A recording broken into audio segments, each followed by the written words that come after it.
Сәлеметсіздер ме оқушылар? Бүгінгі сабағымыздың тақырыбы халықтық болжам. Мақсаты халықтық болжамдар туралы оқу және білу, салыстыру мағынасында сөйлем құрап үйрену. Ребята, тема сегодняшнего урока называется «Народные прогнозы». Сегодня прочитаем и узнаем про народное прогнозирование, а также научимся составлять предложения в сравнительной степени прилагательных.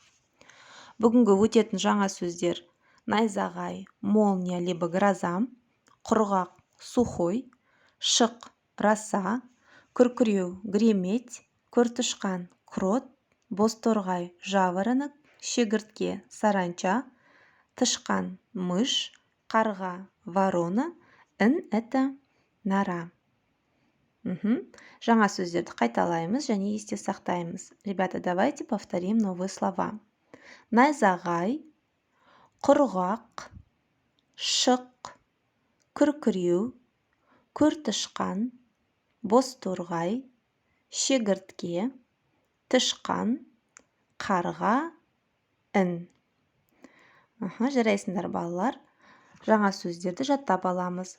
Ребята, еще раз самостоятельно прочитайте новые слова, затем выучите их. Енді келесі сабақты бастамас бұрын миымызды жаттықтырып алайық. Ребята, давайте перед началом урока потренируем мозг. Ол үшін екінші тапсырманы орындаймыз. Антонимдерді тап. Вам нужно будет найти антонимы к этим словам. Мысалы, қалың – толстый, жұқа – тонкий. Дальше продолжайте сами устно.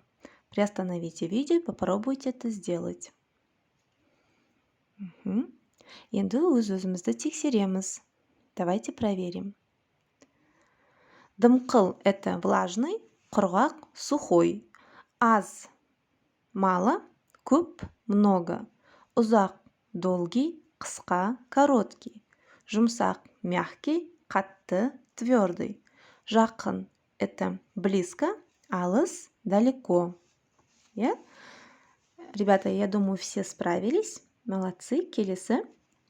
Үшінші тапсырма халықтық болжамдарды оқимыз. Ребята, давайте прочитаем предложение про народное прогнозирование. Таким образом, мы узнаем, как раньше определяли погоду. Бірге оқимыз.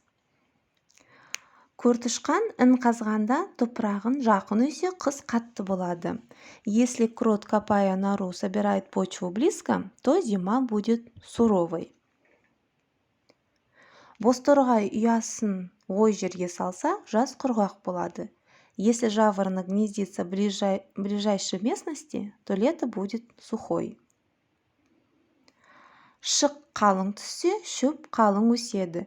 Чем гуще роса, тем гуще будет трава. Күн қызыл шапаққа оранып батса, ертеңіне ыстық болады. Если солнце зайдет красным, на следующий день будет жарко. Ай шалқалап туса, күн райы мал-жанға жайсыз болады. Если луна взошла серпом вверх, то погода будет неблагоприятной. Қарға топтасып қарқылдаса, күн райы бұзылады. Если вооруженный каркают, то погода испортится. Жасыл шегіртке көбейсе, жаз құрғақ болады. Если зеленая саранча размножится, лето будет сухой. Жаз найзағайлы болса, қыс жылы болады. Если летом часто гремит гроза, то зима будет теплой. Жылқы жазда ыққа қарап жайылса, қыс қатты болады. Если лошадь пасется в подветренной стороне, то зима будет суровой. Дала тышқандары топ болып шөп жинаса, жақында жауын шашын болады. Если степные мыши собирают траву толпами, то будут осадки. Аспанда жұлдыздар көп болса, күн жылы болады. Если на небе будет много звезд, то день будет теплый. То есть с помощью таких прогнозирований раньше народ определяли погоду, да? Жақсы, енді келесі 5-ші тапсырма суреттерге қарап күн райын болжап жаз. Теперь мы сделаем 5-й тапсырма письменно, где нужно будет с помощью картинок определить погоду следующего дня. Мысалы, мысық 4 аяғын бауырына жинап ұйықтаса, жаңбыр жауады. Если кошка спит, собрав лапки, то будет дождь. Да? Ребята, внимательно посмотрите картинки и запишите в тетради эти прогнозы, то есть свои прогнозы.